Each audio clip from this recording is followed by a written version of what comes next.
बिस्मिल्लाहिर्रहमानिर्रहीम। अस्सलाम वालेकुम। मैं आप सब दोस्तों को आज की इस बैठक में खुश आमदीद कहता हूँ। और जैसे आप लोगों को पता है कि आज की बैठक के जो होस्ट हैं वो डॉक्टर वकास हैं, और उन्होंने भी इस बैठक के लिए उस बिदत को जारी रखते हुए उन्होंने ये पैनल डिस्कशन का एहतमाम किया है, और उन्होंने मुझे रिक्वेस्ट की कि मैं उसको मॉडरेट करूँ। तो हमारी आज की इस डिस्कशन का उन्वान है पेरेंटिंग या बच्चों की तरबियत। और आप सब लोगों को पता है कि आजकल के इस मौजूदा दौर में बच्चों की परवरिश करने के लिए आपको ना सिर्फ मोहब्बत और निगहदाश्त चाहिए, बल्कि इसके साथ साथ आपको हिकमत के साथ, सब्र के साथ, और साथ ही साथ आपको दुरुस्त रहनुमाई की भी ज़रूरत पड़ती है। और इस रहनुमाई को हासिल करने के लिए हमने आज दो एक्सपर्ट्स जो उनको दावत दी है कि वो इसके ऊपर बात करें। और मेरे दाएं जानिब बैठे हैं डॉक्टर जाहिद कमर अंदाज़ है इनका।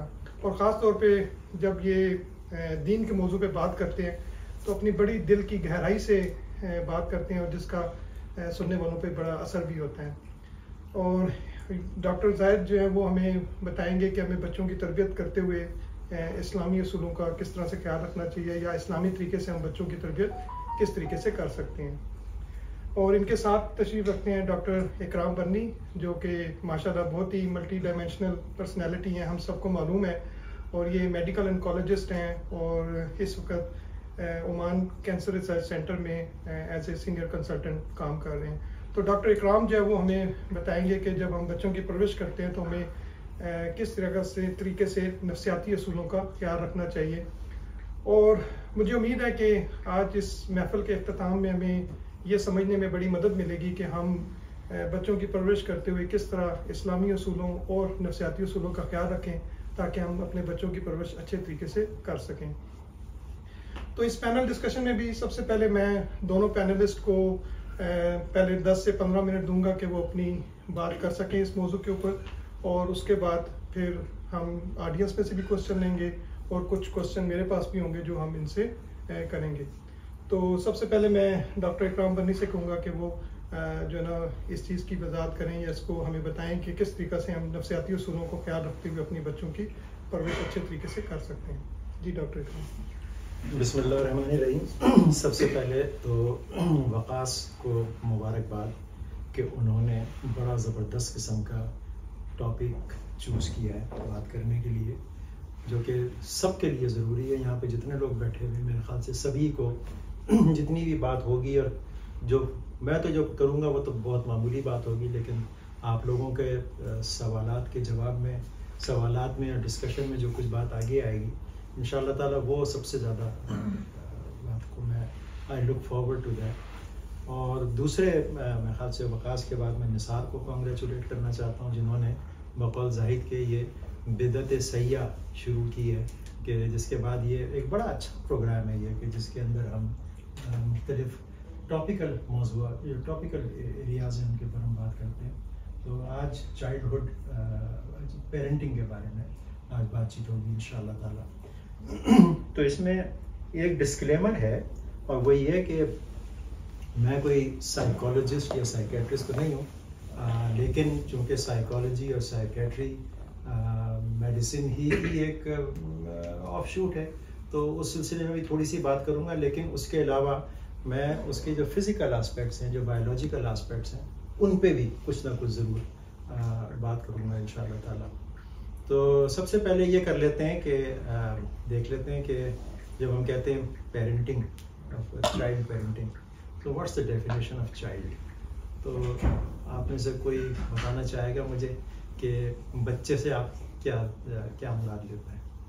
किस उम्र से बच्चा शुरू तो खैर वो पैदाइश से होता है, लेकिन किस उम्र तक वो बच्चा रहता है, और क्या वो सारे बच्चे एक ही तरह से पाले जा सकते हैं, उनकी पेरेंटिंग होगी? तो उसमें मेरा ख्याल से कि बजाय से कि मैं जवाब का इंतज़ार करूं, मैं खुद ही जवाब देने की कोशिश करता हूं। तो आज इंशाअल्लाह ताला जब बातचीत करेंगे तो उसको हम बच्चों को जो चाइल्डहुड है उसको उसी तरह से डिवाइड करेंगे जैसे हज़रत अली ने नहजुल बलागा में फरमाया, पहले 7 साल, अगले 7 साल और उसके अगले 7 साल। और आज की मॉडर्न मेडिसिन के अंदर भी तकरीबन वही चीज़ है। अर्ली ह्यूमन डेवलपमेंट के बारे में पहले 6 साल कहते हैं कई लोग, कुछ उसको थोड़ा सा एक्सटेंड कर लीजिए 7 साल में चले जाएं, जो कि फॉर्मेट जो कि पहला वाला है। फिर अगले 7 साल या 6 साल एक्सटेंडिंग अप टू एज 12, 13, समझिए 14 तक, और फिर उससे अगले 7 साल जो कि टीनेज शुरू होती है 13 साल से लेके 20-21 साल की उम्र तक। तो इन तीनों में पेरेंटिंग के तकाजे भी अलग होते हैं, उनकी पेरेंटिंग के तरीके भी अलग होते हैं, उनकी इश्यूज़ भी मुख्तलिफ होते हैं, उनको डील करने का तरीका भी मुख्तलिफ होता जाएगा। तो मेरे ख्याल से जो इंट्रोडक्शन है उसमें मैं ऐसा करता हूँ कि शुरू कर देता हूँ पहले 7 साल की बात से, और फिर उसके बाद हम क्वेश्चन एंड आंसर सेशन जब शुरू होगा तो फिर हम बीच वाले 7 साल और फिर आखिरी वाले 7 साल उनके इश्यूज़ को भी डिस्कस कर लेंगे। लेकिन पहले एक ओवरव्यू दे लेते हैं कि जो पहले 7 साल, जो पहले 5-6 साल हैं, बहुत सारे बायोलॉजिस्ट और बहुत सारे रिसर्चर्स इस चीज़ को कहते हैं अब कि ये जो पहले 6 साल हैं इसके अंदर बच्चे की नशोनुमा बहुत ज़्यादा हो जाती है, और उसकी पर्सनैलिटी कैसे होगी आगे चल के वो काफ़ी हद तक डेवलप हो जाती है। उसकी बायोलॉजिकल बेसिस भी है। जिस वक्त बच्चा पैदा होता है तो जो ब्रेन का साइज़ होता है वो एडल्ट साइज से 50% होता है, और जिस वक्त बच्चा 6 साल का होता है तो ब्रेन का साइज़ 90% होता है। तो सबसे ज़्यादा जो रैपिडली डेवलपिंग जो ऑर्गन होता है इन टर्म्स ऑफ वॉल्यूम, और आप मुझे इस पर से बेल आउट भी कर सकते हैं कि वो उसमें ब्रेन बड़ी तेज़ी के साथ में डेवलप करता है। न सिर्फ ब्रेन डेवलप करता है in terms of structure, but plasticity भी। प्लास्टिसिटी मतलब ये है कि जो न्यूरोट्रांसमीटर्स जो ब्रेन के मुख्तलिफ न्यूरॉन्स को कनेक्ट करते हैं वो कितनी तेज़ी के साथ में डेवलप होते हैं। और ये वो स्टेज है कि जिसके अंदर इमोशनल वेलबींग, जो बच्चे के जो इमोशंस हैं जो कि आगे चल के कन्वर्ट होंगे to confidence, to empathy, to emotions, to emotional wellbeing, connectivity etcetera, वो सब चीज़ें इस स्टेज के ऊपर डेवलप होती हैं। बाद में जो दूसरे 7 साल होते हैं बिटवीन एजेस ऑफ 7 and 14, उसके अंदर वो चीज़ें फिर आगे फाइन ट्यून होती हैं, और फिर जाहिर बात है जिसमें बच्चा लैंग्वेज भी सीखता है, बच्चे को एक्सपीरियंसेस भी होते हैं, बच्चे को आप सिखाते भी हैं बहुत सारी चीज़ें जिसमें बच्चा दुनिया की चीज़ों को सीखता है। और फिर जो आखिरी 7 साल होते हैं उसके अंदर जो 14 से 21 साल में जो कि टीनेज होती है, जिसके अपने अलग इश्यूज़ हैं जिसको हम बाद में डिस्कस करेंगे। तो इसमें ज़रा से देखे लेते हैं कि बायोलॉजिकली स्पीकिंग और साइकोलॉजिकली स्पीकिंग पहले 7 साल के अंदर क्या इश्यूज़ हैं। और ज़ाहिर बात है रसूलुल्लाह ने फरमाया और कुरान शरीफ में आया कि जब बच्चा पैदा होता है तो उसको माँ दूध पिलाए अपना, ये सबसे पहली चीज़ है। इसके पीछे जो बायोलॉजी इसके पीछे पिन्हा है वो आसानी से समझ में ना आती अगर हम आज की मेडिसिन ना जानते हैं। जिस वक्त आप बच्चे को उठाते हैं, गोद में लेते हैं, हगिंग, या जिस वक्त वो सकलिंग करता है, जिस वक्त बच्चा अपना दूध पीता है, तो बहुत सारे जो अच्छे वाले हार्मोन्स हैं जैसे कि ऑक्सीटोसिन वो रिलीज़ होता है। ऑक्सीटोसिन जो ब्रेन में ग्लैंड होता है, पिट्यूटरी ग्लैंड का जो पीछे वाला हिस्सा है, वहाँ से वो हार्मोन रिलीज़ होता है, and that leads to bonding, emotional attachment. ये वो वाला हार्मोन है जो निकलता है। और साथ में जो इन्फ्लेमेशन प्रोड्यूस करने वाले जो हार्मोन्स होते हैं जैसा कि कॉर्टिसोल है, कॉर्टिसोल कम होता है। तो ये सारी वो चीज़ें हैं कि जो बच्चे को माँ के लिए और बच्चे के लिए दोनों के लिए ये एक सूदिंग इफेक्ट है कि वो उसको दूध पिलाती है। और कुरान शरीफ में हुक्म है कि 2 साल तक का, और जाहिर तो उसके ऊपर ज़्यादा बात करेंगे आगे। लेकिन अब मॉडर्न रिसर्च क्या कहती है, मेरी फील्ड में क्या कहते हैं, मेरी फील्ड में कैंसर फील्ड में, कैंसर रिसर्च में world cancer research foundation WCRF की गाइडलाइंस उठा के देखें तो आपको बताएंगे कि one of the 9 most important factors for prevention of cancers is breastfeeding up to age 6 months without addition of anything else।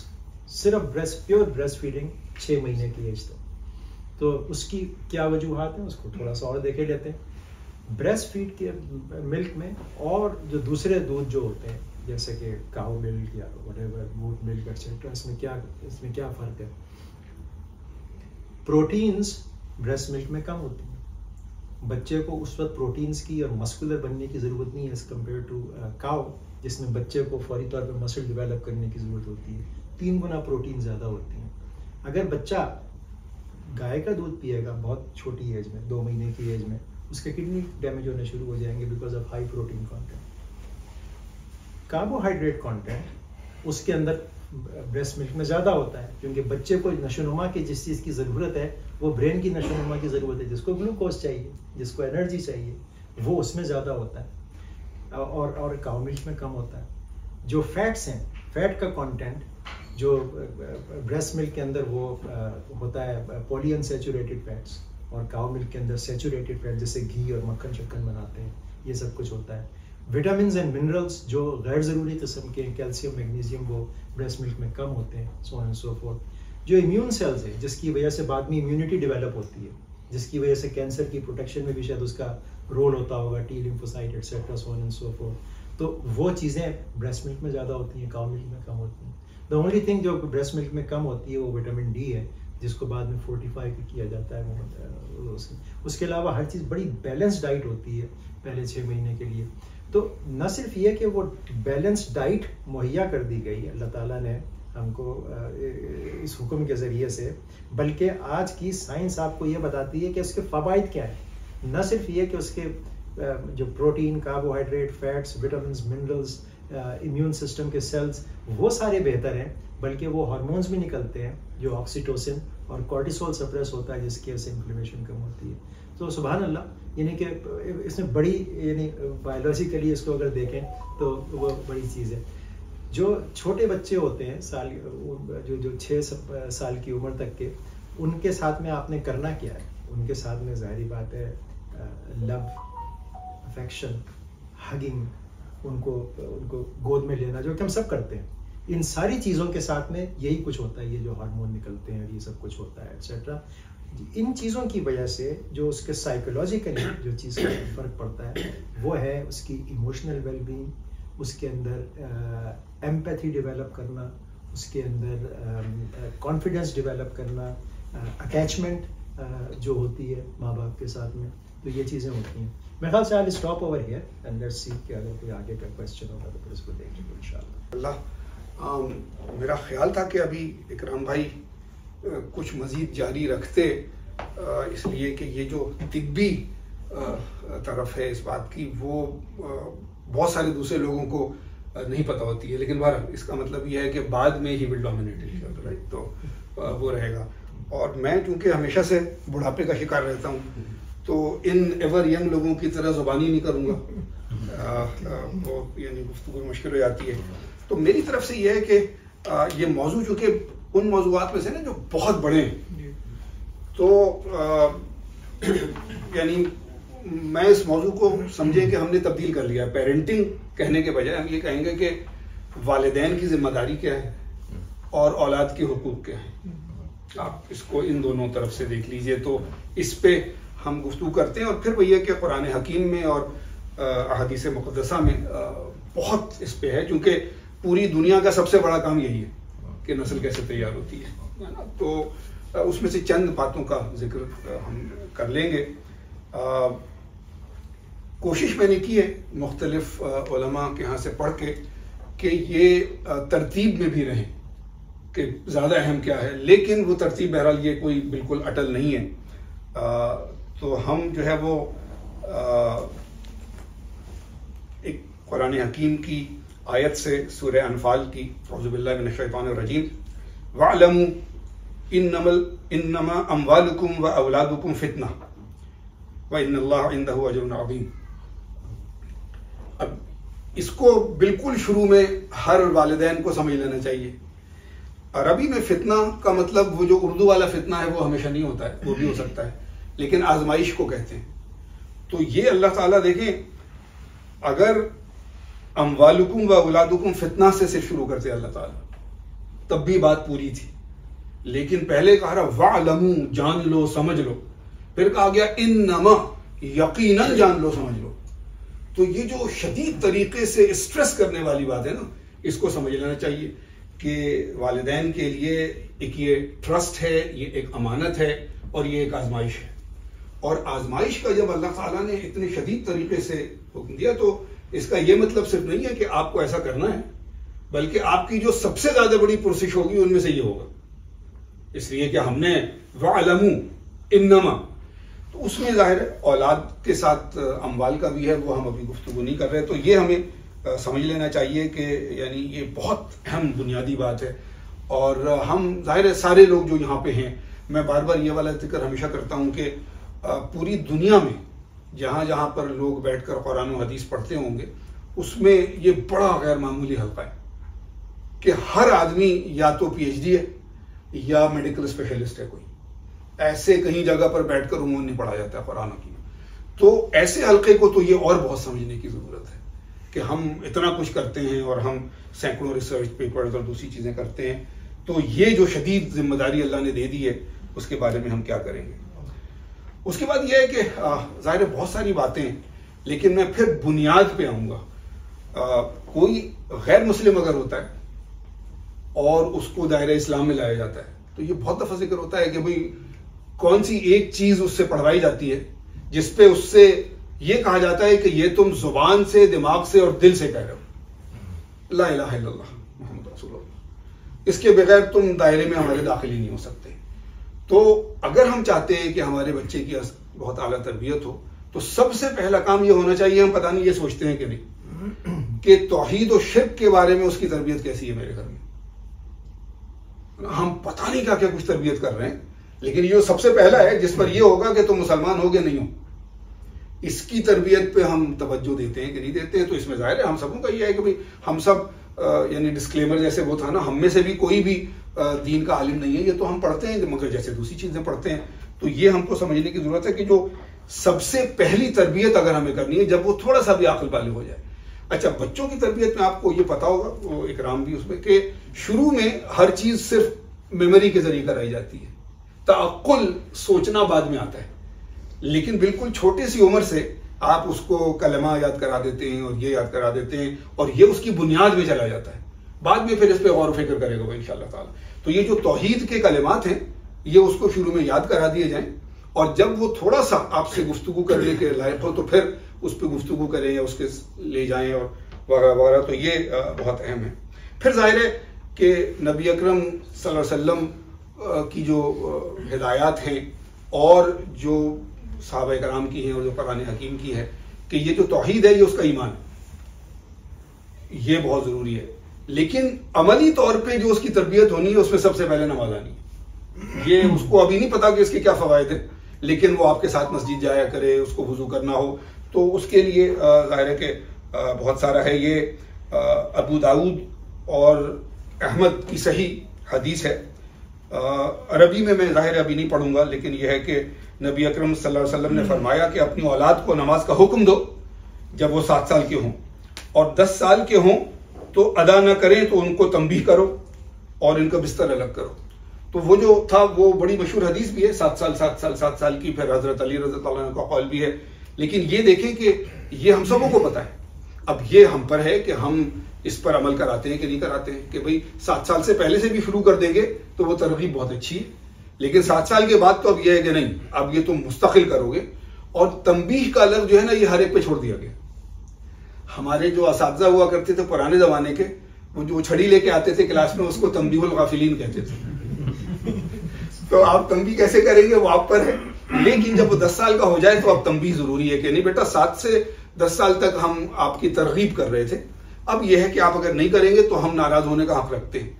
और आप देखिए कि ये सही नहीं है आपके लिए भी और हमारे लिए भी, चूंकि हमसे भी पुरसिश होगी और आपसे भी होगी। तो पहला जो है वो ईमान का मामला था, दूसरा अमल का था। फिर यानी और बाकी बातें आएंगी, लेकिन ये बड़ी जबरदस्त बातें हैं कि ये जो था ना कि फिजिकल बॉन्डिंग होगी और इमोशनल अटैचमेंट होगा। अब जो पूरी दुनिया को जो मसाइल हैं, इसलिए कि ये बॉन्डिंग कम हो गई है। अब वो बच्चा जरा सा बड़ा होता है तो छोड़ के चला जाता है घर, जरा सा आप ज़ईफ होते हैं तो ओल्ड हाउस में आपको रख देता है। तो इसकी बॉन्डिंग बहुत कम है। जिन हमारे माशरे में जो शदीद बॉन्डिंग है, उसको जितना भी मसला हो, परेशानी हो, लेकिन बूढ़े वालिदैन को माशाअल्लाह नहीं छोड़ता है। तो ये बड़ी सादा सी बात है जो बिल्कुल प्रैक्टिकली भी आप देखते हैं। तो ये हदीस जो है ना, फिर ये बुखारी और मुस्लिम की हदीस है, जिसका मतलब सहीहैन की हदीस है, जिसमें नबी अकरम सल्लल्लाहु अलैहि वसल्लम फरमा रहे हैं कि एक देहाती ने देखा कि नबी सल्लल्लाहु अलैहि वसल्लम बच्चों को प्यार करते हैं, तो उसने कहा कि आप बच्चों को बोसा देते हैं, हम ऐसा नहीं करते। आपने फरमाया अगर अल्लाह ने तुम्हारे दिल से रहमत निकाल दी है तो मैं क्या कर सकता हूं। वो कभी ऐसी बातें नहीं करते थे, वो रहमतुल्लिल आलमीन है, वो बड़ी शफकत से समझाते थे। लेकिन तुम बच्चे को बोसा नहीं देते हो, तुम्हारे दिल से अगर ये निकल गया है तो अब मैं कुछ नहीं कर सकता तुम्हारे लिए। तो बच्चों के साथ शफकत और मोहब्बत और नरमी का सलूक, बाकी हर चीज बाद में आएगी। ये हमारी ये मगर अच्छी बात ये है कि ये बगैर इस्लाम पढ़े हम सबों को तकरीबन आती है। मगर खुदा न खास्ता जहां इस्लामी तरबियत खराब है या जहां तालीम की कमी है, जो हमारे यहां बहुत है, वहां शदीद दुरुस्तगी भी आ जाती है ना। तो हर चीज का भी, जैसे मुझे हमेशा होता है, मैं स्टूडेंट से भी कहता हूं जब वो इम्तिहान वगैरह के बारे में पूछ रहे, तो मैं कहता हूं भाई अल्लाह रब्बुल इज्जत जो अशरफुल मखलूकात का खालिक है, उसने सिर्फ जन्नत नहीं बनाई, उसने जहन्नम भी बनाई। इसका मतलब ये मेकअप में है कि सिर्फ रिवॉर्ड से नहीं होता है, पनिशमेंट भी सामने नजर आनी चाहिए कि नहीं करोगे तो क्या होगा। तो ये वाली बात अपनी जगह कि भाई बच्चे को शुरू से ये पता होना चाहिए, या हम समझाएं कि जब तुम खराब करोगे तो देखो वो हमारे ऊपर है कि तुम हमको कोने में खड़ा कर देंगे, या आज जो टॉफी तुम्हें मिलनी थी वो नहीं मिलेगी, या चपत लगेगी, वो सब हमारा है। लेकिन ये जो शफकत और मोहब्बत वाला मामला है ये बहुत जरूरी है, और इसमें हमको बार बार अपने आप को समझाने की जरूरत है कि शफकत जो है वो लाड नहीं, बड़ा फर्क है।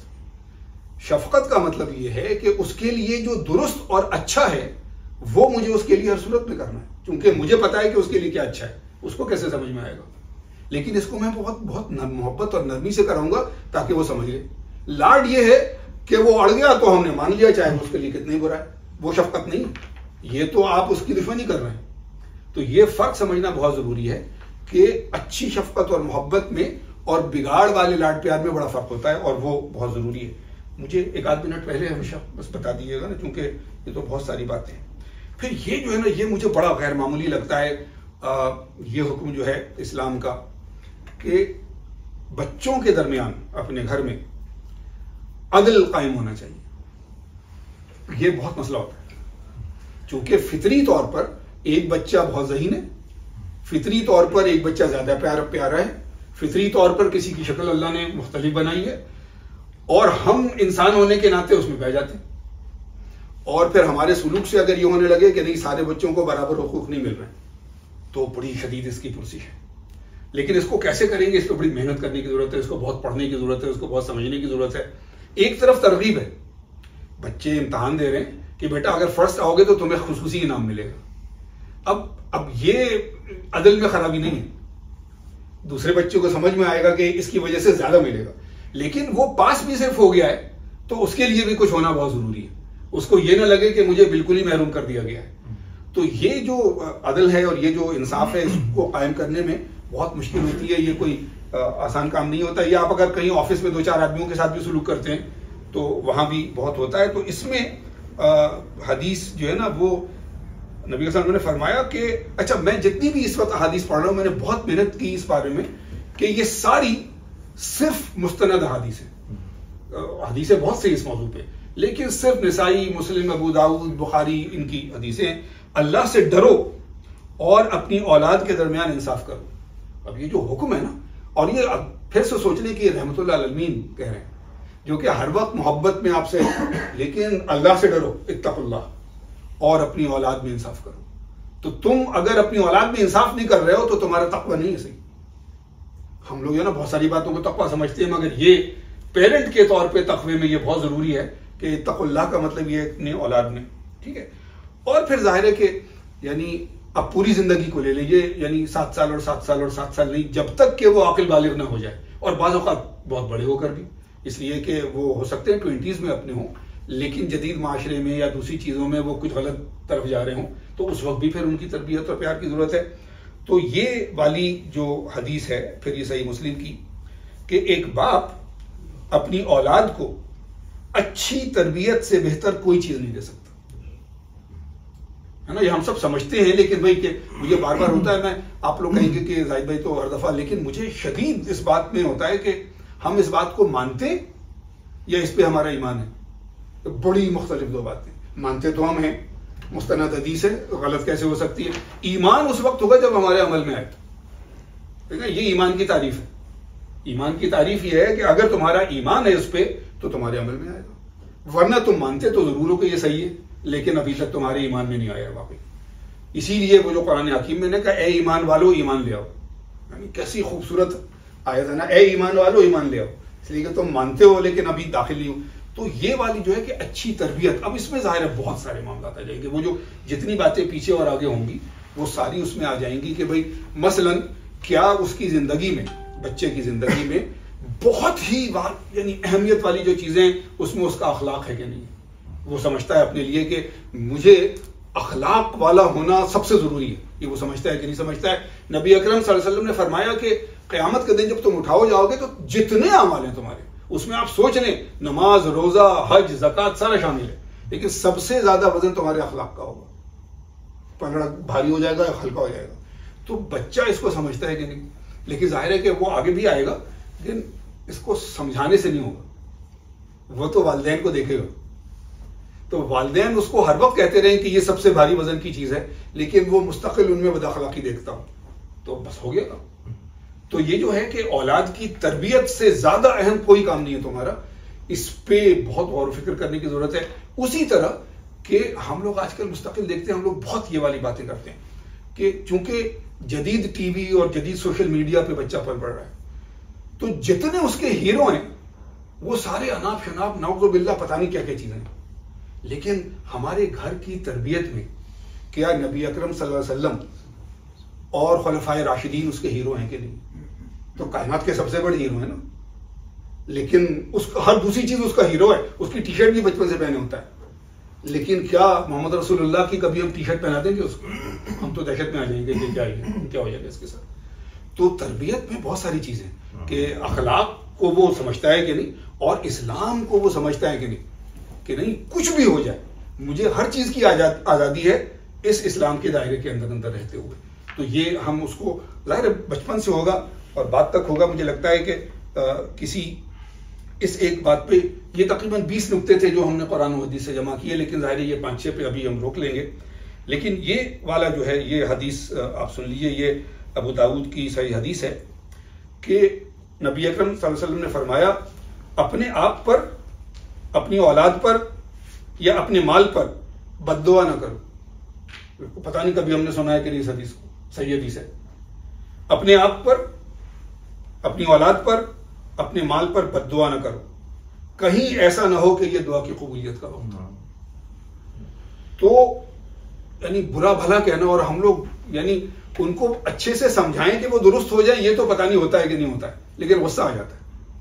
और जब हमने बचपन से पढ़ा है कि गुस्सा हराम है, तो कैसे हम ये सोच लेते हैं कि मैं हराम कैफियत में अपने बच्चे के लिए कुछ अच्छा कर लूंगा? तो हो ही नहीं सकता ना। आप हराम कैफियत में हैं, जब तक कि आप रोक नहीं लेंगे उस वक्त तक आप नहीं कर। हाँ, वो जो बनावटी गुस्सा है ना, वो एक अलग बात है कि बच्चे को ऐसी दिखाया कि मैं जरा गुस्से में हूं, लेकिन बिल्कुल मैं अपने कंट्रोल में हूं। तो बद्दुआ देना और बुरा भला कहना, पता नहीं मेरे नसीब में ये बच्चा क्यों आ गया, बड़े आम सी बात है, कोई ऐसी बड़ी चीज ही नहीं। नौजुबिल्लाह, अल्लाह ताला रब्बुल इज्जत के सबसे बड़े फैसले पे एतराज हो रहा है कि ये है ना। तो इस किस्म की जो बातें हैं वो अगर बच्चा सुनता है, अपने बारे में सिर्फ नहीं, दूसरों के बारे में भी, मैं अपने भाई के बारे में ऐसी गुफ्तगू कर रहा हूँ, उसको बद्दुआ दे रहा हूँ, तो दोस्तों को कर रहा हूँ, तो बच्चे की ये वाली तरबियत खुदा न खास्ता अगर होगी तो बड़ी दुश्वारी है। तो इसको हम इंशाल्लाह जारी रखेंगे अगर सवालात होंगे। लेकिन मैं बहुत दफा सुना चुका हूँ, मैं जब GIKI में था तो इंग्लिश लैंग्वेज के प्रोफेसर थे भट्ट साहब, बहुत सीनियर, रिटायर होके वहां आए थे। तो वो मैं उनका जो ना उनकी तकरीर का ये हिस्सा हर जगह दोहराता हूँ कि वो कहते थे कि भाई मैं यहाँ GIK में आता हूँ, मैं सिर्फ वीकेंड पे इस्लामाबाद पिंडी जाता हूँ, तो फैमिली मेरी वहां रहती है, लेकिन मुझे अपने बच्चे के बारे में, मेरा बच्चा अभी 7-8 साल वगैरह का है ना सर, बहुत फिक्र नहीं होती है, इसलिए कि वहां पर मेरी माँ भी अभी मौजूद है। मेरी बेगम सिर्फ नहीं, बच्चे की माँ नहीं, मेरी माँ भी मौजूद है, तो इसलिए मुझे उतनी फिक्र नहीं होती। लेकिन मैं एक दिन गया यहाँ से, जैसे 2 घंटे की ड्राइव के बाद, तो दरवाजा खुला तो बाग में माली काम कर रहा था, और वो 6-7 साल का बच्चा जो है बड़ी दुरुस्तगी से उसको कुछ बता रहा था कि ये तुमने सही नहीं किया, और उसकी जैसे ही मुझ पे नजर पड़ी तो अचानक खिलखिला उठा और आके गले लग गया और अब्बू आ गए और ये है वो है।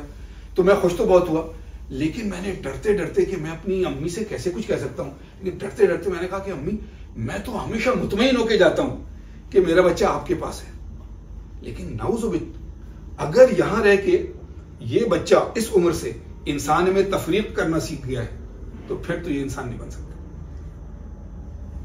वो भी तो बहुत उम्र में बड़ा है इससे जो माली है, उसका जो अदब है, उसकी जो तमीज, और वो खालिस हलाल तरीन कमाई वाला आदमी, उसकी वो इज्जत नहीं करे और मुझसे बहुत ही अखलाक से बात करे, ये फिर सही तरबियत नहीं है। अल्लाह ताला इंशाअल्लाह ताला जारी रखेंगे आप लोग। जी बहुत शुक्रिया डॉक्टर साहब, आपने बहुत अच्छे तरीके से हमारी जादानी कराई मुख्तलिफ चीज़ों पे, जो वही बात है कि हम उनको जानते तो हैं लेकिन उन पर हमारा ईमान नहीं है, तो बहुत शुक्रिया आपका। अब मैं डॉक्टर इकराम से कहूँगा कि उन्होंने 6-7 साल की उम्र तक जो बच्चे की बायोलॉजिकल डेवलपमेंट है उसके ऊपर तो आपने बात की है।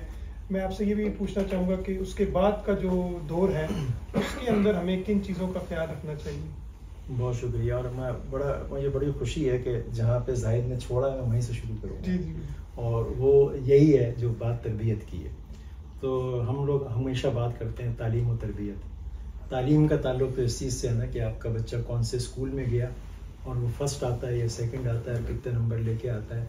और मेरे ख्याल से बहुत सारे वालिदैन इस चीज़ के ऊपर खुश हो जाते हैं कि बच्चा बड़ा अच्छे ग्रेड लेके आ रहा है, बात खत्म।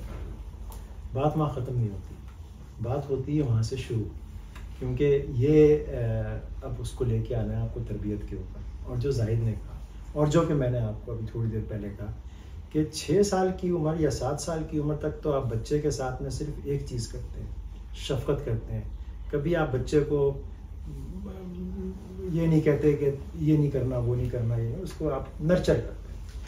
उसके बाद उसकी तरबियत शुरू होती है। तरबियत के अंदर वो कहते हैं कि 3 चीज़ों को, अगर इसको ट्रायंगल को देखें, और वो हैं कि लव, फिर दूसरे हैं लिमिट्स, सेटिंग द बाउंड्रीज, और तीसरी चीज़ है जो आपका विजन है, जो कि आपने बड़ा बेहतरीन तरीके से समझा दिया कि आपने उसको अच्छा इंसान नहीं, अच्छा मुसलमान भी बनाना है, तभी तो अच्छा इंसान बनेगा। तो अगर इस ट्रायंगल को आप ऐसे करके देखें कि जहाँ पे लव है, जिसकी वजह से वार्मथ है, अफेक्शन है, बॉन्डिंग है, हाँ? दूसरी तरफ लिमिट्स हैं, जहाँ पे बच्चे को मालूम है कि उसको क्या, कहाँ से ज़्यादा उसको तजावुज़ नहीं करना है और क्या चीज़ें ऐसी हैं जो कि नहीं करनी है, और तीसरी तरफ मिशन आ गया है यहाँ पे। तो अब इसके अंदर आप हर चीज़ को फिट करके देख सकते हैं, क्योंकि आपने बच्चे में जो चीज़ पैदा करनी है वो obviously confidence to face the world, इन्हीं चीज़ों के अंदर। और यहाँ पे मेरा ख्याल से वो आपने मुझे कहा था कि मैं थोड़ा सा उसके ऊपर भी बताऊँ कि what is the difference between A authoritative parenting, authoritarian parenting, और जो निगलेक्टफुल है। अथॉरिटेटिव और अथॉरिटेरियन में बड़ा फ़र्क है। अथॉरिटेटिव जो है वो है कि जहाँ पे वार्मथ भी है लेकिन लिमिट्स भी है, जहाँ पे आप बच्चे को बताते हैं कि यहाँ तक आपने जाना है, वहाँ तक है।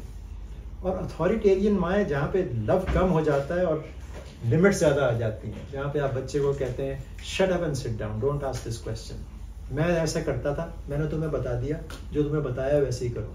ये अथॉरिटेरियन पेरेंटिंग है। यहाँ पे क्या होता है कि साइकोलॉजिकली ये बच्चा, उसकी जो सेल्फ एस्टीम है वो कम हो जाती है, वो आगे चल के दुनिया को फेस करना उसके लिए मुश्किल है। सब खैरियत है? मैंने कोई ऐसी गहरी बात तो नहीं की। नहीं होता है, तानसेन जो था वो गाना गा रहा था तो शीशा टूट गया, पानी में आग पे आग लग गई। इसको डिलीट कर दीजिएगा। तो यहाँ पे अगर आपको बच्चे के अंदर कॉन्फिडेंस, सेल्फ एस्टीम को हाई रखना है तो you want a authoritative parenting, जिसके अंदर ये तीनों चीज़ें मिलकर के आती हैं। क्या करना है जाहिद ने ऑलरेडी बता दिया। 6-7 साल की उम्र के बाद आपने बच्चे को नमाज़ पढ़ने के लिए कहना है।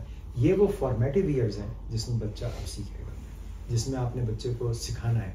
अब उससे सिर्फ लव और अफेक्शन से निकल के आगे ट्रेनिंग वाला मरहला आ रहा है। तो इसमें बहुत सारी चीज़ें, ज़ाहिर बात है कि हमारे नज़दीक सबसे जो अहम चीज़ है वो बच्चे को कुरान की, सुन्नत की, इस्लाम की चीज़ों को हमें बताना है। उसमें और भी बहुत सारी चीज़ें आएंगी। उसके अंदर आएगा आप उसको ऐसे लोगों से मिलाएं जिनसे आप उसको मिलाना चाहते हैं। कोई how you want to see this boy और girl in the future years, you know. अगर कोई आलिम है, कोई ऑथर है, कोई शायर है, कोई स्पोर्ट्समैन है, कोई पॉलिटिकल एक्टिविस्ट है जो कि अपने कॉज के लिए लड़ने मरने को तैयार है, आप उनसे मिलाएं बच्चे को, क्योंकि वो वहाँ पे सीखेगा कि अपने कॉज को डिफेंड कैसे किया जाता है। आप उसको किताबें दें, किताबें ज़ाहिर बात है आप कुरान शरीफ तो देंगे, लेकिन आजकल किताबों से बच्चों आप किताबें बच्चों को जो 6 से 7 से 14 साल के बच्चे हैं वो क्या किताब पढ़ते हैं? तो किताबें पढ़ते हैं, या वो पढ़ते हैं कोर्स वर्क, या वो पढ़ते हैं Harry Potter and the likes of it. वो हिस्ट्री कब पढ़ेंगे, वो पॉलिटिक्स कब पढ़ेंगे, वो ज्योग्राफी कब पढ़ेंगे? ये सब चीज़ें भी तो आपने उनको पढ़ानी है। वो लिटरेचर कब पढ़ेंगे? ये चीज़ों से आप उनको एक्सपोज करें। आप उनको प्लेसेस से आप उनको लेकर के जाएं, ऐसी जगहों के ऊपर जो कि नेचर से करीब हो। पहाड़ पे ले जाएं, झील पे ले जाएं, समंदर पे ले जाएं, तारीखी मकामात पे ले जाएं जहाँ पे सीखने की चीज़ें होती हैं। मॉल में भले ना ले जाएं, मॉल में तो वो जाएंगे ही, तो वहाँ पे तो वो कुछ नहीं सीखेंगे, लेकिन जहाँ पे वो जाके, क्योंकि ये उनके फॉर्मेटिव ईयर्स हैं जहाँ पे वो उन चीज़ों को एब्जॉर्ब करेंगे। ये वो चीज़ें हैं जहाँ बच्चा सीखता है थ्रू ऑब्जर्वेशन। आप बच्चे को, जो जाहिद ने अभी कहा कि आप बच्चे को कितना भी बताते रहें कि सीधे होके बैठो, शोर नहीं मचाओ, ये नहीं करो, गुस्सा ना करो, और ख़ुद आप वही कर रहे हो, तो ये तो फिर बहुत बड़ा मसला है। तो वो फिर उससे जिसको चीज़ को कहलाती है कॉग्निटिव डिसोनेंस। वो बच्चा देखता कुछ और है और उससे एक्सपेक्टेशन आपकी कुछ और होती है। ये चीज़ को आपने बचाना है। तो उसमें यह है कि आपने अपने घर के अंदर जो माहौल बनाना है, वो सबसे पहले तो आप सोचें कि मैं चाहता क्या हूँ, है ना, कि बच्चे को मैं कैसा बनाना चाहता हूँ। तो सिट बैक एंड रिफ्लेक्ट। उसके बाद आप वक्त निकालें, जो कि अनफॉर्चुनेटली, और मैं उसमें शामिल हूँ, शुरू में जब तक नहीं पढ़ा था, नहीं समझा था इन चीज़ों को, बड़ा बिजी रहता था मैं। सुबह जाता था, रात को आता था। बच्चे आहिस्ता आहिस्ता करके बड़े हो गए। बच्चों को फिर बाद में जब ख्याल आया तो फिर बच्चों के साथ में मैंने वक्त गुजारना शुरू किया। अब मैं कम से कम ये ज़रूर करता हूँ कि रोज़ाना अपनी छोटी बेटी को स्कूल छोड़ने के लिए इंसिस्ट करके मैं खुद जाता हूँ, because I want to speak to her for that half an hour, जिस वक्त मैं उसके साथ कार में होता हूँ। So on and so forth. So reflect, take time out, dinner करें साथ में, जो भी है, वीकेंड के ऊपर वक्त गुजारें अगर बाकी वक्त नहीं गुजार सकते। And then with your wife, with your spouse, come to a common agreement. आपकी बेगम साहिबा कह रही हैं कि ये करना है और आप कह रहे हैं नहीं ऐसा भी हो सकता है, बच्चा कंफ्यूज होता है। तो आपने उसको सिंगुलर मैसेज देना है, और वो मैसेज देना है जो वो सीखेगा through, not through preaching but by practice, जो कि वो घर के अंदर देख रहा है। और वो घर के अंदर जब आप उसको देखेंगे, वो उसको ऑब्जर्व करेगा, ऑब्जर्व करके वो उसको इंटरनलाइज करेगा, और इंटरनलाइज करके वो उसके कैरेक्टर का हिस्सा बन जाएगा। मेरे ख्याल से आखिरी चीज़ जो मैं इस स्टेज के ऊपर कहना चाहता हूँ वो ये है कि एक किताब है जो कि इस साल, इस उम्र में वो बहुत रेलेवेंट हो जाती है, और वो है nurture the nature. Nurture the nature एक आदमी है, गुरियान, उसकी लिखी हुई किताब है। मेरे ख्याल से वो सारे वालिदैन को पढ़नी चाहिए। उसके अंदर वो आपको बताता है कि जो हम कहते हैं ना कि पूत के पाँव पालने में नज़र आते हैं, पालना कहते हैं जो झूला जो होता है, तो उसके अंदर वो उस स्टेज के ऊपर आपको पता चलता है कि ये बच्चे की इंक्लिनेशन क्या है।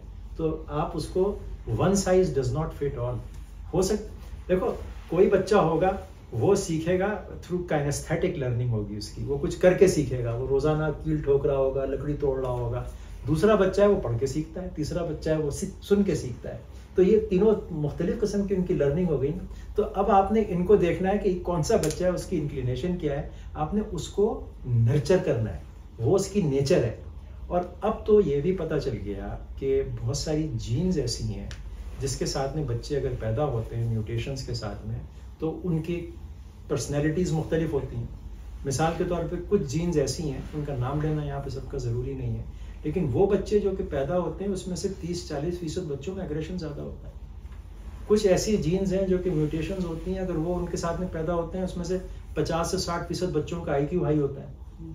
कुछ और चीज़ें ऐसी होती हैं, यानी और ये चीज़ें पता कैसे चली कि जिस वक्त जो जुड़वा बच्चे पैदा होते हैं ना, आइडेंटिकल ट्विन, उनको अगर आप देखेंगे तो आप देखेंगे कि 40 से 60% उनकी जो आदत हैं, खसलत जो है ना, वो मिलती जुलती होगी। क्यों? क्योंकि उनकी जीन्स एक जैसी हैं। तो फिर अब आप ये कर सकते हैं कि जब ये एक बच्चा है, उसकी आदत के अंदर एग्रेशन है मिसाल के तौर पे, वो जो भी जीन है, लेकिन हर बच्चा जो उस जीन के साथ पैदा होगा वो एग्रेसिव नहीं बनेगा अगर आप उसको आइडेंटिफाई करके और उसको मिटिगेशन स्ट्रेटजीज लगा देंगे उसके साथ।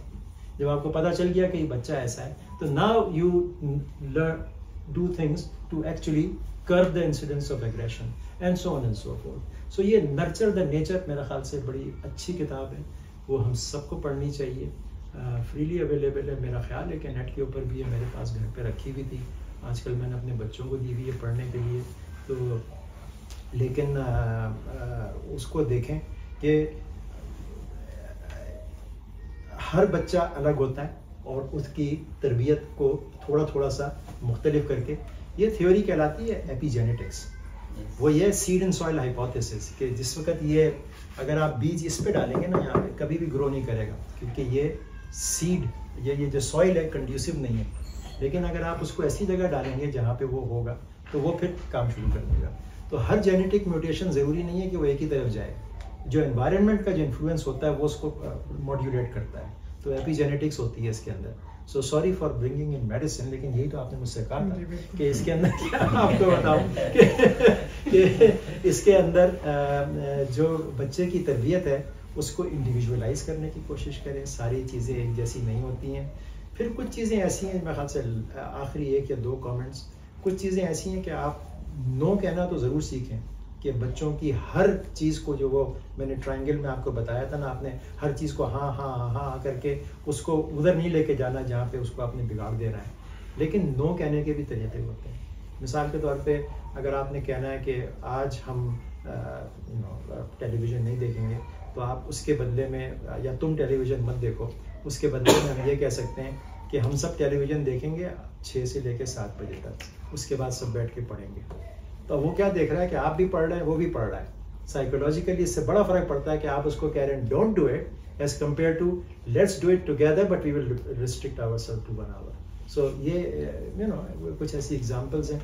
दूसरी चीज़ जो है वो इंस्टेंट ग्रेटिफिकेशन, अगर ये करोगे तो वो मिल जाएगा। अगर तुमने ये रोटी जाके पड़ोसी को दे के आ गए तो मैं तुम्हें आइसक्रीम दिलवा दूंगा, तो ये बड़ा गलत काम है। इससे क्या होता है कि बच्चा जो है ना, उसको एक आदत पड़ जाती है कि वो इंस्टेंट ग्रेटिफिकेशन, यानी कि अगर मैं ये करूँगा तो फौरी तौर पे मुझे कुछ ना कुछ उसका फ़ायदा होगा, और जब वो नहीं मिलता तो फिर उसमें वो पैदा होती है एक तरह की डिससेटिस्फेक्शन। तो उससे हमें ज़रा बचना चाहिए। और तीसरी चीज़ मेरे ख्याल से जो बड़ी इंपॉर्टेंट है वो practice by action, by practice, not by preaching. Thank you very much doctor Ikram. अच्छा डॉक्टर इकराम, आपका मैंने एक दफ़ा लेक्चर सुना था जो आपने बच्चों को दिया था इमोशनल इंटेलिजेंस के बारे में, कि वो कितनी इम्पोर्टेंट है और उसको हमें कैसे करना चाहिए। तो क्या आप हमें पेरेंट्स को भी गाइड कर सकते हैं कि हम बच्चों की इमोशनल इंटेलिजेंस को ज़्यादा करने के लिए हम क्या कर सकते हैं, उनके साथ किस तरीके से जो है उनकी डेवलपमेंट कर सकते हैं, इसके बारे में अगर आप कुछ कहना चाहें। सही। इमोशनल इंटेलिजेंस का हमने पहले कभी बात की थी, वो ये थी कि जितने लोगों का IQ ज़्यादा होता है वो सारे के सारे कामयाब नहीं होते, क्योंकि जो मल्टीपल इंटेलिजेंस थ्योरी है उसका ये है कि IQ वाले कामयाब होते हैं, लेकिन जिनकी इमोशनल इंटेलिजेंस भी अच्छी होती है, या दूसरी इंटेलिजेंस, सोशल इंटेलिजेंस, ये काइनेस्थेटिक इंटेलिजेंस एक्सेट्रा, वो लोग फिर दुनिया में ज़्यादा कामयाब होते हैं। What is emotional intelligence? Emotional intelligence के 4 कंपोनेंट्स हैं, और आपने मुझे अब याद कराने की कोशिश की है, उसको तो मैं याद करता हूँ। सो पहली चीज़ जो इसके अंदर है वो सेल्फ अवेयरनेस, कि आप जो अभी मैंने थोड़ी देर पहले बात भी की थी कि सिट डाउन एंड रिफ्लेक्ट कि आपने क्या करना है। दूसरा है सेल्फ मैनेजमेंट, कि आप अपना वक्त निकालेंगे या क्या करेंगे। तीसरी चीज़ है कि जिस वक्त आप अवेयरनेस अबाउट दी अदर, दूसरा आदमी किस मूड के अंदर है, क्या कर रहा है, और फिर उसके बाद management of the other person. तो 4 कंपोनेंट्स हो गए, self awareness, self management, awareness about other person and management about other person. तो यहाँ पे मेरे ख्याल से जो इम्पोर्टेंट चीज़ है, जो कि प्रॉबली मेरा ख्याल है कि आपका सवाल सबसे ज़्यादा रेलेवेंट होगा फॉर टीनेजर्स। जिस वक्त उनके अंदर रिबेलियन होता है, वो भी एक वजह से होता है क्योंकि उनके एंड्रोजन्स निकलने शुरू होते हैं, उनके अंदर वो वाले हार्मोन निकलने शुरू होते हैं कि जो कि उनको रिस्क सीकिंग बिहेवियर, जो कि उनको थ्रिल सीकिंग बिहेवियर, जो कि उनको उस तरफ लेके जाते हैं एक्साइटमेंट की तरफ और एक्सेट्रा, और आप सोचते हैं कि पता नहीं ये क्या हो रहा है। तो उस स्टेज के ऊपर आपने यही देखना है कि manage them at the right time, and manage them not by saying do not do it, but by actually including them in their. जो कि मैंने एक एग्जांपल अभी आपको दी कि भाई ठीक है, अगर आपने ये काम करना है, लेट्स डू इट टुगेदर। सो वो कहते हैं कि बच्चों को, जो टीनेजर्स हैं, उनको आप फ्रेंडली तरीके से समझाते हैं, but you do not become friends with them. आप उनके दोस्त नहीं बनते, लेकिन आपका तरीका जो उनको सिखाने का होता है वो फ्रेंडली। और फ्रेंडली तरीका क्या है कि बच्चों को आपने ओपन अप करवाना है। बच्चा जो है वो आपने, मेरे ख्याल से जिन लोगों के बच्चे 15, 16, 17, 18 या 19 साल के हैं, वो सॉरी एक बच्चा बैठा हुआ भी है तो वो भी सुन रहा है, तो उसका अच्छा है ना कि वो सुन रहा है, हालात खराब करेगा। तो वो, हाँ, तो वो वाले बच्चे जो हैं, वो अगर उनको आपने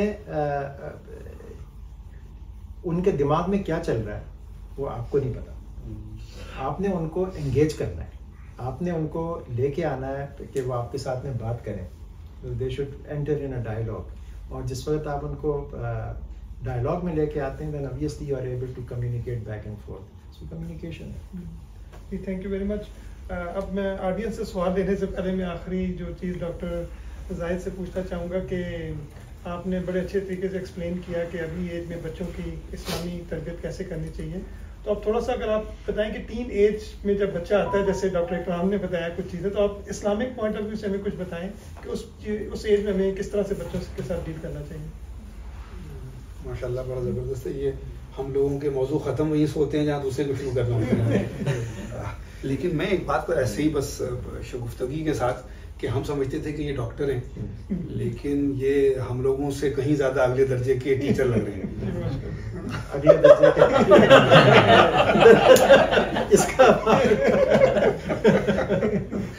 तो ये है कि नहीं, खैर हम लोगों की बड़ी खुशकिस्मती है कि ऐसे लोग हों जो अपनी फील्ड में सुपर किस्म की स्पेशलिटी रखते हों, लेकिन यह है कि बाकी हर चीज़ों में वो जो मरंज लोग होते हैं माशाल्लाह। ये जो सवाल है निसार भाई, ज़ाहिर है कि वही वाला वक्त जिसमें वो सबसे दुश्वार होते हैं, टीनेज वाला। लेकिन मैं 2-3 बातें कि वो चाहे वो वक्त हो चाहे कोई और वक्त हो, क्योंकि और बहुत सारे नुकात हैं, लेकिन 2-3 बहुत अहम नुकात मेरी नज़र में। अल्लाह ताला कुरान हकीम में फरमाता है एक जगह, मैं अब सिर्फ उसका मतलब बयान करूंगा, आयत का हवाला भी नहीं दे रहा हूँ, कि अल्लाह का शिर्क न करो और वालिदैन का अदब करो। एक ही आयत में, एक ही जगह पे। हमें ठीक से पता है कि अल्लाह के बाद सबसे पहले नबी अकरम सल्लल्लाहु अलैहि वसल्लम का जिक्र होगा, लेकिन यहाँ पे अहमियत अल्लाह ताला इतनी जता रहा है कि अभी मैंने अपने महबूब का भी जिक्र नहीं किया, मेरे बाद वालिदैन। तो ये तरबियत आप कैसे करें अपने बच्चे की कि बच्चा आपका इस हद तक अदब करता हो जो कुरान उससे कहता है, ये सिखाना बहुत ज़रूरी है। और जाहिर है कि असल बात वही है जो यानी शुरू से होती है कि ये उसको सिखाने की बात नहीं है, लेकिन वो जैसे ही थोड़ा सा बड़ा होता है तो फिर आप जहाँ दुरूस में जाते हैं, जहाँ मिलने जाते हैं बच्चों के, यहाँ माशाल्लाह यहाँ तो पूरा वो यानी रफ़ी भाई ने जो शुरू किया था, इकराम ने बहुत किया हुआ कि वो जो छोटे बच्चे हैं उनका भी प्रोग्राम हो रहा है, जो मिडिल ईस्ट के बच्चे हैं उनका भी प्रोग्राम हो रहा है। तो वो वहाँ पे जाते हैं, वो उस प्रोग्राम को हर दफ़ा सुनते हैं और फिर खूब सारा डिस्कशन होता है उनका आपस में। तो ये ज़रूरी है कि वो खुद पढ़ें, यानी कि वालिदैन उनसे नहीं कह रहा हूँ कि हम तुम्हारे लिए बहुत अदब वाली चीज़ है, लेकिन वो खुद जब कुरान पढ़ने लगी और उनको ये अल्लाह रब्बुल आलमीन ने अपने बाद कहा है वालिदैन का अदब करो, और बूढ़े वालिदैन का कहा है कि उफ नहीं करना है तुम्हें उनके सामने, तुम शदीद तकलीफ में हो लेकिन जिक्र नहीं करना इसलिए कि वो गमज़दा हो जाएंगे। तो ये वाली जो तरबियत है ये भी बहुत अहम है, क्योंकि ये बाद में काम आएगी आपके, जब आप ज़रा बड़े हो जाएंगे, जब आपको बहुत ज़रूरत होगी उनकी। लेकिन उनकी अगर ये तरबियत नहीं हो पाई है कि वालिदैन की क्या हैसियत है मेरी ज़िंदगी में, तो फिर जब आप बड़े हो जाएंगे तो अब वो उनकी तरबियत नहीं हुई है। तो ये मुस्तकिल जो है ना अमल से और दूसरे तरीके से समझाने की जरूरत है। फिर नबी अकरम सल्लल्लाहु अलैहि वसल्लम के जो बहुत सारे अल्काब हैं उनमें जो तवातुर के साथ कुरान में आया वो रहमतल लिल आलमीन है, वहां रहमतल लिल मुस्लिमीन नहीं लिखा हुआ है। ये समझना बहुत जरूरी है और बच्चे को समझाना बहुत जरूरी है कि जितना इंसान है सबके साथ रहमत का सलूक चाहिए मुसलमान को, और जितना जानवर है उसके साथ भी रहमत का सलूक चाहिए। रहमतल लिल आलमीन की आप औलाद। तो ये बड़ा समझाने की जरूरत है कि ये देखो, ये जो हम इस्लाम और इसकी अहमियत की बात कर रहे हैं, इसका बहुत बड़ा खासा ये है कि मुसलमान पूरी दुनिया के हर आदमी और हर जानवर के लिए बहुत नेक और अच्छा होता है और रहमदिल होता है। ये मतलब नहीं है कि वो तुम्हारा दुश्मन है। जब कभी खुदा ना खास्ता जंग होगी, कुछ होगी, तो तुमको बहुत मजबूत भी होना है, वो एक अलग बात है बिल्कुल, लेकिन वरना तुम्हारा अखलाक और तुम्हारा इंसानियत के साथ सुलूक ऐसा हो कि वो तुम्हें देख के मुसलमान हो जाए।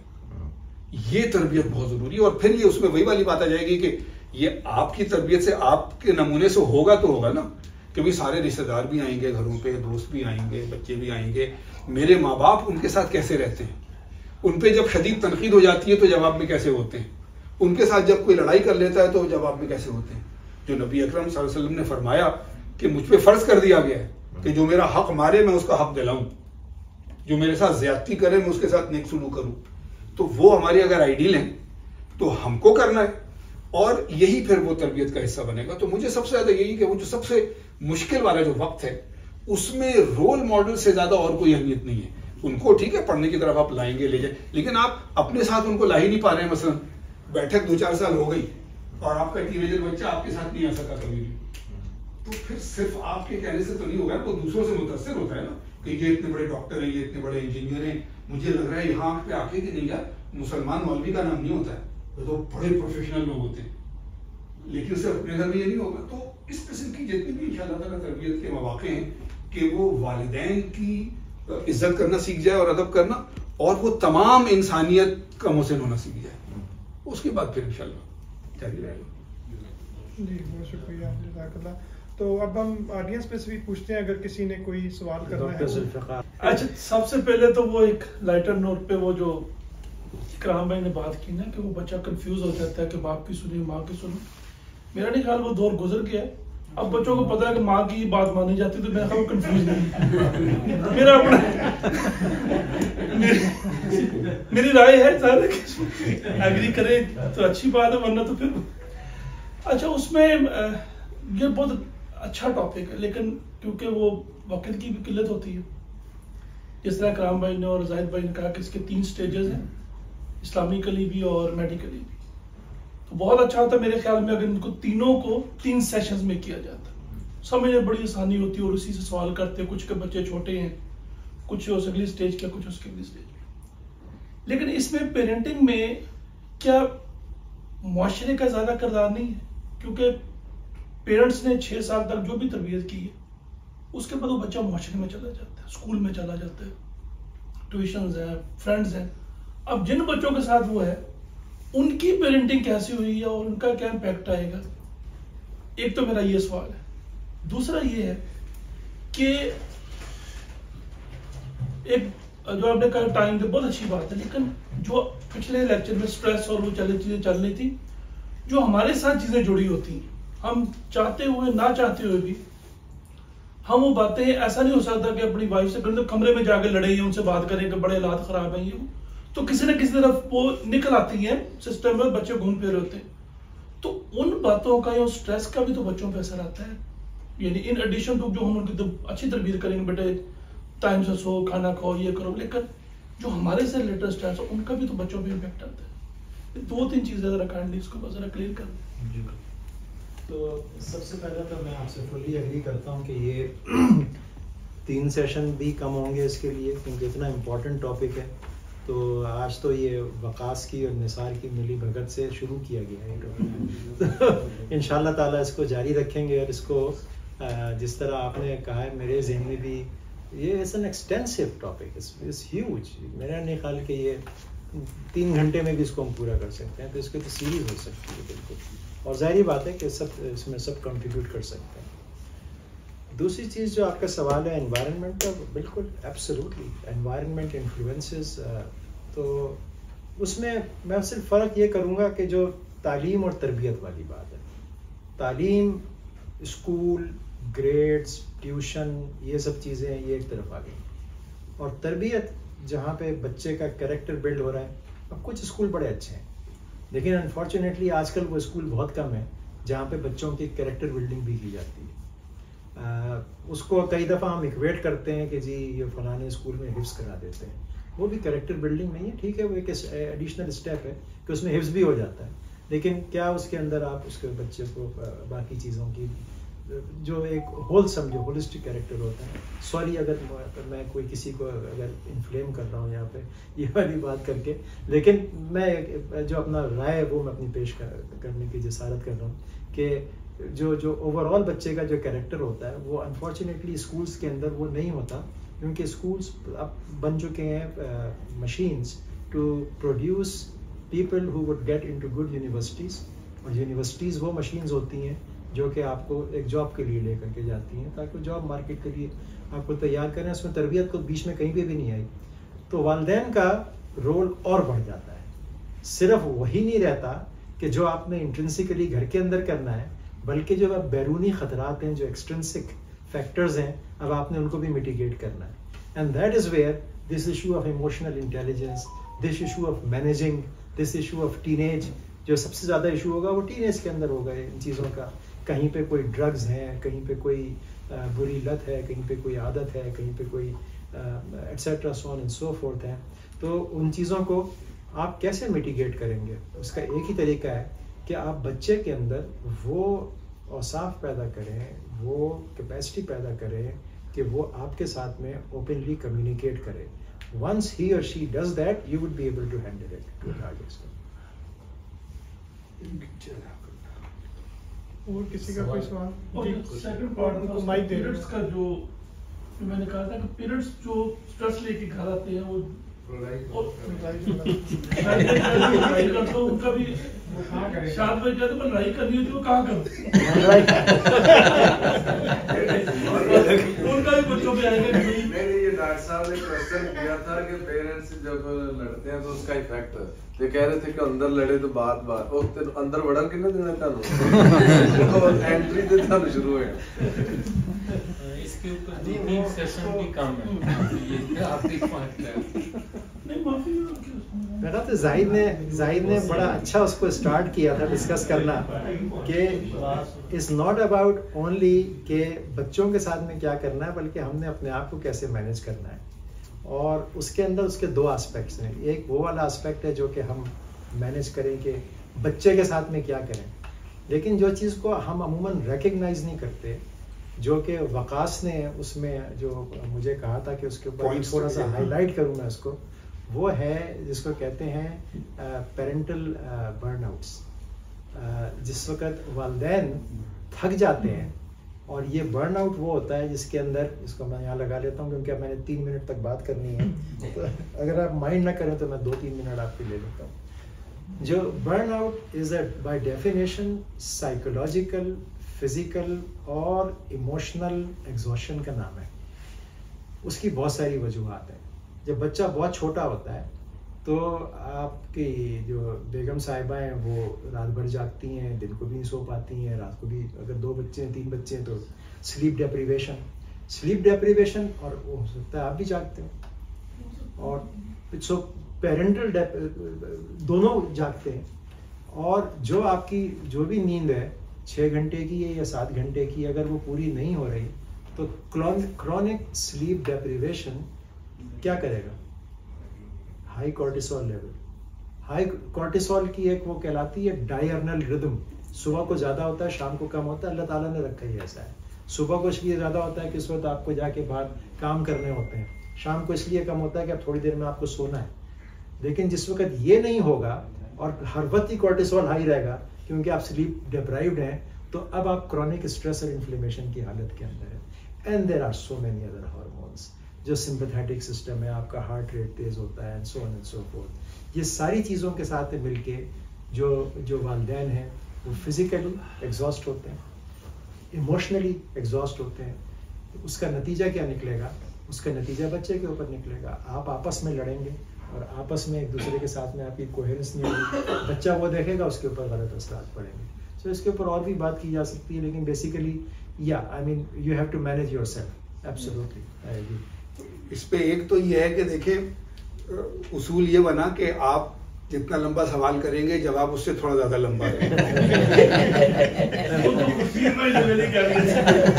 माइक मेरे पास तो नहीं, दूसरा जो है ना वो इससे ज्यादा खूबसूरत है। आपको अगर अपने सवाल का जवाब चाहिए तो पिछले हफ्ते का वीडियो देख लीजिए, वो पूरा स्ट्रेस और एंग्जाइटी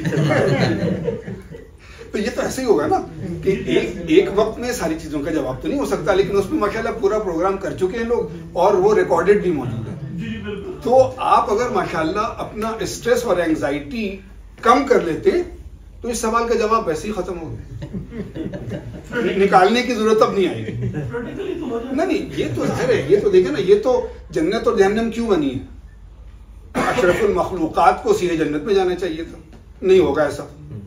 तो वो तो है ना, उसको हम लोगों को समझना चाहिए कि जाहिर है हमें दुनिया में जो भेजा गया है और चैलेंज कर करके अल्लाह ताला ने भेजा है, जो कि बड़ा गैर मामूली है। चैलेंज हमारा खालिक चैलेंज कर रहा है कि ऐसे भी आजमाऊंगा, तो वो आजमाइशें हैं और वो अगर हम पर नहीं आ रही है तो हमको बहुत परेशान होना चाहिए, इसलिए कि उन्हीं के जरिए तो बाकी होगी। तो ये तो होगा, अब ये हम सबों का यानी, और खुसूसन मुझे बार बार होता है ना कि देखिए ये जो हल्का है जहां दुनियावी इल्म के हिसाब से हमसे ज्यादा डिग्री याफ्ता कोई लोग नहीं है, तो वो दूसरी डिग्री नहीं, डिग्री याफ्ता नहीं, लेकिन साथ साथ माशाल्लाह कुरान और हदीस साल साल से पढ़ रहे हैं। तो ये यहां पर अगर हम अपनी तरबियत नहीं कर सकते तो फिर कहीं भी नहीं कर सकते कि भाई आप दुनियावी तौर पर भी बहुत पढ़े लिखे हैं और दीनी तौर पर भी माशाल्लाह सारे लोग साथ हैं, लेकिन ये तो होगा, स्ट्रेस भी होगा, परेशानी भी होगी, कभी गुस्सा भी आएगा। हम खुद उसको अगर नहीं मैनेज कर सकते हैं, आप कह रहे हैं ना कि भाई वो बेगम से अगर हम खुद नहीं मैनेज कर सकते और हम चाह रहे हैं कि बच्चा ये ना सीखे, तो इसीलिए ये वाला जवाब तो बिल्कुल खुद ही खुद है ना कि नहीं यार ये होगा, लेकिन उसमें हमें अपने आप को रोल मॉडल बनाना है और जितना हम नहीं बना सकेंगे उसका नुकसान देखेंगे, बस ये तो चलता रहेगा। खुर्शीद का और शफीक का एक सवाल। जी जी, अस्सलाम वालेकुम। अस्सलाम। आप लोगों को ऑडियो तो आ रही होगी और पहचान भी हो चुकी होंगी कि मैं कौन बात कर रहा हूँ। चलिए मैं जरा वीडियो भी दिखा देता हूँ। अरे अच्छा ठीक है, सही है। अच्छा, होस्ट का, पैनलिस्ट का और सबका शुक्रिया। यकीनन ये बड़ी इंपॉर्टेंट टॉपिक है और आप लोगों ने रूहानी, दीनी लिहाज से, माशरती लिहाज से, ख़ानदानी लिहाज से बड़ी अच्छी एक्सप्लेनेशन की, जज़ाकल्लाह खैर। मेरा बस एक छोटा सा सवाल है, वो ये है कि जब बच्चे बहुत छोटे हैं, जिस तरह मेरे केस में और हमारे बहुत सारे और दोस्तों की केस में भी, जब वो तकरीबन 6-7 साल या 8 साल के होते हैं तो वो बड़े स्मार्ट होते हैं आजकल, पता नहीं कहाँ से इन्फॉर्मेशन इकट्ठे करते हैं। ज़ाहिर बात इनके हाथ में मोबाइल भी होता है, मीडिया भी होता है, टीवी भी देख रहे होते हैं। तो मेरा स्पेसिफिकली क्वेश्चन ये, फॉर एग्जांपल जो रिसेंट सिचुएशन चल रही है दुनिया में, स्पेशली गज़ा में जो कुछ हुआ पिछले 2 सालों में, बच्चों ने देखा कि बच्चों के साथ क्या हो रहा है, ख़वातीन के साथ क्या हो रहा है। अब वो है बहुत छोटे और उनका ये ख्याल है, शायद ये सवाल मुझसे हुआ है लेकिन वो डायरेक्ट नहीं हुआ है, लेकिन थोड़ा सा किसी और अंदाज से हुआ है कि so we can't do anything with this. अब ये बड़ा सीरियस सवाल है कि भाई वो हमसे एक्सपेक्ट करते हैं कि हम तो दुनिया में घूमती फिरते हैं और बड़ी बड़ी बातें करते हैं और पता नहीं हमारे पास फोर्स भी है, ताकत भी है, सब कुछ भी है, उनका ये ख्याल है, तो हम इसको क्यों नहीं रुकवा सकते, क्या चल रहा है। तो ऐसी स्टेज में तो जाहिर बात है कुरान के अहकामात भी है कि ये हमारी कमजोरी है, ये तो हमें पता है, लेकिन अब हम अगर बच्चों को ये समझाएं कि ये तो मुसलमानों की कमजोरी है और हुकूमतों की कमजोरी है और नादानी है और नालायकी है या बेदीनी है, जो भी है, या जो भी और मतलब वो है कि मौत से खौफ है, रिस्क से महरूमी का खौफ है, जो भी है, उनको कैसे समझाए, छोटे जहन को कैसे समझाया जाए ताकि उनको हम मुसलमानों से जो उसकी कम्युनिटी है, जो उम्मा है, उसके बारे में नेगेटिव इम्पैक्ट भी ना जाए और उनको बात भी समझ आए। क्योंकि कुरान में तो क़िताल का भी जिक्र है, तो क्या हम उनको बता सकते हैं कि नहीं इसका तो यही हाल है, जबकि हम में से बहुत सारी चीज़ को समझते हैं कि यस कुरान ने हमें ये भी बताया। ठीक है, हिकमत की बात भी हुई है कि आप मामलात को हिकमत के साथ टैकल करें, लेकिन कुरान में तो ये भी हुक्म है कि आप क़िताल करें। तो क्या बच्चों को हिकमत और क़िताल, ये जो दोनों एक्सट्रीम्स तो नहीं कर, एक तो एक्सट्रीम है, दूसरा जो भी है, मैं सॉरी मैं उर्दू थोड़ी वीक है तो शायद मैं एक्सप्लेन नहीं कर पा रहा हूँ ज़्यादा अच्छे तरीके से। समझाएं कैसे बच्चों को, इस छोटे जहन को कैसे समझाएं कि भाई ये जो हो रहा है इसका हल ये है और उनको ये अंदाज़ा हो कि नहीं हम बहुत सारे बुरे नहीं है, ये जो कुछ हो रहा है बस जैसा भी, तो कैसे उनको हैंडल कैसे करें इस तरह के क्वेश्चंस को? जज़ाकल्लाह। तो आपने जो चीज़ को मैं सिर्फ हाईलाइट ये करना चाहता हूँ कि आपका सवाल बहुत ही अहम है, और डिजिटल मीडिया के दौर में ये चैलेंजेस और भी बढ़ के सामने आ रहे हैं। और जैसा कि आपने कहा कि अब छोटे बच्चों को भी कई चीज़ें समझ में आने लगी हैं, तो हमें 2 नॉच ऊपर जाना पड़ेगा अपनी पेरेंटिंग के लिए। और मेरे ख्याल से जो आपका सवाल है हिकमत और क़िताल, वो डायरेक्टली रिलेट करता है जाहिद के टॉपिक के एरिया के साथ में, उसको मैं वहाँ छोड़ देता हूँ। लेकिन यहाँ पे मैं आपको सिर्फ इतना अर्ज़ करूँगा कि it becomes all the more important कि we actually have a dialogue with children. अगर बच्चे सिर्फ और सिर्फ वो देख रहे हैं अपने फ़ोन के ऊपर मीडिया ही देख रहे हैं, और उसके बाद उनके जहन में कहीं और से प्रोग्राम आ रहा है कि क़िताल ऐसे हो सकता है कि मैंने बंदूक उठा के कर देनी है, तो ये बड़ा इम्पॉर्टेंट है कि आप उनको एंगेज करें, उनसे बातचीत करें, उनके कंसर्न्स को एक्सप्लोर करें, और उसमें से कुछ चीज़ें ज़ाहिरी बातें आप उनको बता सकते हैं। मेरे ख्याल से क़िताल की डेफिनेशन मुझसे बेहतर जाहिद ही बता सकते हैं। ये सबसे पहले तो यही वाला एक्नॉलेजमेंट के बहुत अहम सवाल है, लेकिन इस पे मैं आपसे या बाकी सारे लोगों से सवाल करूँगा कि ये तो 7 साल के बच्चे ने सवाल किया, ये जब 30 साल का मुसलमान आपसे सवाल करता है तो आप क्या जवाब देते हैं? उसमें तो आपको कोई हेजिटेशन नहीं है ना, लेकिन आप क्या जवाब देंगे कि क्यों हो रहा है ये दुनिया में? तो ये तो बहुत ही नाजुक मामला है ना। इसमें हम सबों को पता है कि भाई बहैसियत उम्मा हमारी क्या खराबियां हैं, क्या चीज़ें हैं, हम कहाँ पहुँच चुके हैं। तो ये तो बहुत कॉम्प्लेक्स है। हम बड़ों को जानते हैं जो अपने दीन से बरगश्ता हो चुके हैं इन बुनियादों पे। क्या अल्लाह ताला कहता है रहमतुल, इतनी रहमत है, लाखों मर जाते हैं बच्चे, क्या अल्लाह ताला? नौजुबिल्लाह हम सुनते हैं मुस्तक़िल बड़ों से, बच्चों से नहीं। अब उनका जवाब देना बहुत दुश्वार काम है। तो इस पे तो हमको अपना इल्म बहुत बढ़ाना है, ऐसे बुजुर्गों के पास बैठना है या ऐसे लोगों के पास बैठना है जो बड़े मुदल्लल तरीके से और बड़ी हिकमत के साथ इस्लाम की बुनियाद पर इसको समझाएं कि अल्लाह ताला मुनसिफ है और फिर भी दुनिया ऐसी है, अल्लाह ताला अरहमुर राहिमीन है और फिर भी दुनिया ऐसी है। तो ये छोटे बच्चे को समझाना छोड़े, हम और आप कैसे समझेंगे? तो ये बड़ा, इसीलिए के सवाल बहुत अहम है। और इस पर जब तक हम बहुत मेहनत अपने आप पर नहीं करेंगे, अपना इल्म इसमें बढ़ाने के लिए, और ऐसे लोगों को नहीं ढूंढेंगे, इसी मीडिया में ढूंढ लेंगे जिनकी बात सुन के अचानक समझ में आएगा कि नहीं भाई, यानी तरह तरह के ट्रायल्स होते हैं। तो ये यानी बड़ा नाजुक है और इसको समझना है। और ये बहुत सारी, तो हम पूरे वेस्ट में पढ़ते हैं, वहाँ वो कहते हैं कि औरत की गवाही आधी है, क्या तुम्हारा, तुम तो बराबर ही नहीं समझते हो। तो बहुत सारी चीज़ें, ये सिर्फ एक नहीं है जिसका हम जवाब ही नहीं दे पाते अगर हमारा इल्म सही नहीं अपने दीन का, है ना, कि भाई विरासत में उसको आधा मिलेगा, लड़के को दुगना मिलेगा।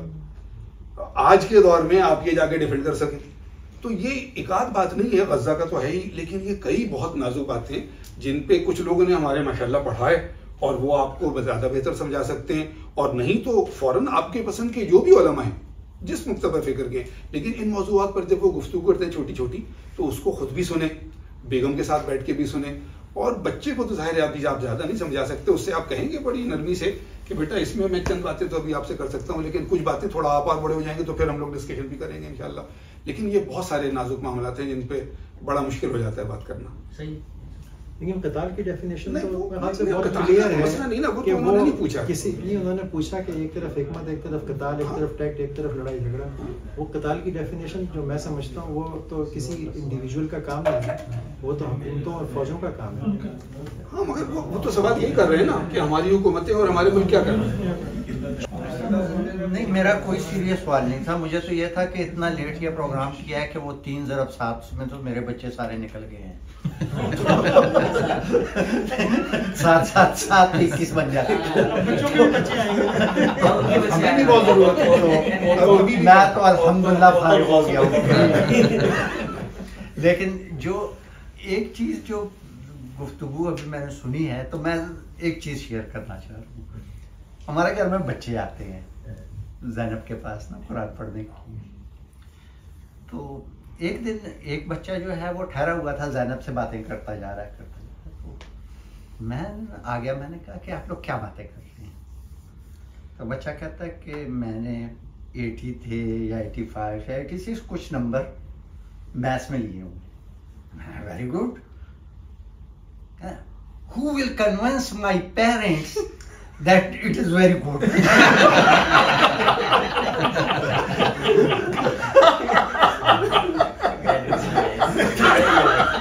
तो मैंने कहा टॉपिक तो आप बड़ा अच्छा डिस्कस कर रहे हैं. तो उससे मैंने कहा कि अन्ना पेरेंट्स को नंबर मत बताएगा, they go to school and ask. हजरात, जो चीजें हैं ना बच्चों को छोड़ दे, वो आपके बारे में अब डिस्कस करते हैं कि हमारी जिंदगी अजाब की हुई है. तो ये एक चीज है. दूसरा, अभी टेंशन की बात हो रही थी ना, तो मुझे नहीं पता कि यहाँ पर इस कम्युनिटी में बैठे हुए लोगों में एंजाइटी या स्ट्रेस बच्चों की वजह से आता है. तो दुनिया जहान से यार बंदा थका हुआ आता है, घर में बीवी बच्चों को देखता है, फ्रेश हो जाता है. तो ये कौन सी कौम है कि जो बच्चों को देख के जो है स्ट्रेस में आएगी? भाई इस पे गौर करें, अल्लाह खैर करे. नहीं, ये तो कहीं भी शायद किसी ने नहीं कहा कि आप घर आके जो ना बच्चों को देख के स्ट्रेस में आ जाते हैं. ये कहीं भी कोई गुफ्तगू नहीं है, ये तो कहीं भी गुफ्तगू नहीं हुई. बाकी जो हाँ ये बच्चे स्ट्रेस में आ जाते होंगे. ये कि जो बहुत देर हो गई है, लेकिन शगुफ्तगी पर ही कि भाई इन्होंने कहा कि मैं फारिग हो चुका हूँ, लेकिन इनकी अभी गलतफहमी है. तस्लीम भाई अगर कहें कि तीनों बच्चों की शादी भी कर चुके हैं और नाना दादा भी हो चुके हैं, तो कहें कि मैं किसी हद तक फारिग हो गया, उनका भी बहुत बाकी है. मेरे वाले तो मेरे अब्बे बन गए, मुझे समझा रहे होते हैं यूं नहीं यूं किया. असल में हम डर की वजह से नहीं बताना चाह रहे कि घर में आते क्यों नहीं खुश होते. मैं अपने उन सारे साथियों से आपसे भी कह चुका हूँ कि जिनको मैं मगरिब के बाद ऑफिस में देखता हूँ, तो मैं पूछता हूँ कि ये सुकून के लिए क्यों छुपे हुए हैं.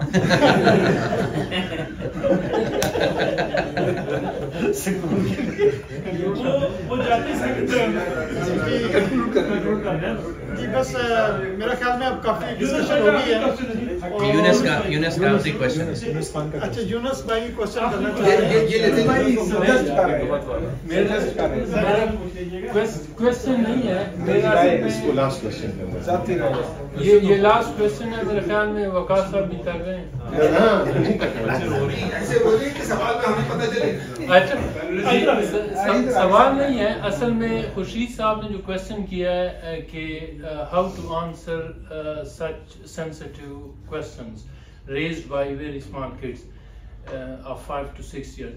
मेरी पर्सनल राय ये है कि आई थिंक हमें बिल्कुल ये चीज़ें उनको दिखानी नहीं चाहिए. ये इतने जो ग्लोबल पॉलिटिक्स है और ग्लोबल जो इश्यूज चल रहे हैं, स्पेशली वो हमारे फेथ से जुड़े हुए हैं, वो पर्सनली एटलीस्ट मुझे मसला होता है to comprehend that, to understand that.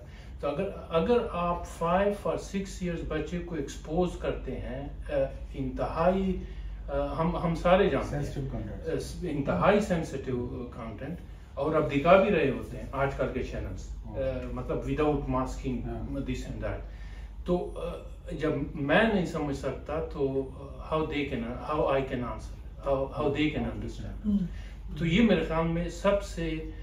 फिर केताल की आपने जो बात की, आई डोंट थिंक सो कि इस एज में यू शुड बी एक्सप्लेनिंग केताल, और you should be letting them know about के दुनिया में क्या हो रहा है. तो आई थिंक मेरे हिसाब से सबसे बेहतर जो वो है सॉल्यूशन है, we as parents should not let them expose to such sensitive information in whatever form. ये मेरी अपनी. How? Question is how. How मैं अपना एक्सपीरियंस बता सकता हूँ. How का एटलीस्ट मैं उनको जो न्यूज़ है वो मैं दिखाता ही नहीं. ये हाउ मेरे यहाँ जो आपके क्वेश्चन का जो आंसर है, this is what I am doing. तो आई डोंट नो कि बाकी आप अपना हाउ जो है ना वो अपने हिसाब से.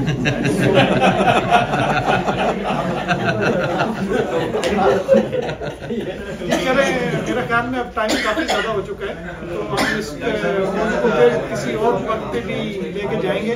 तो मैं बहुत शुक्रिया अदा करना चाहता हूँ डॉक्टर वकास का और अपने पैनलिस्ट का भी, कि उन्होंने बहुत ही अच्छी डिस्कशन की.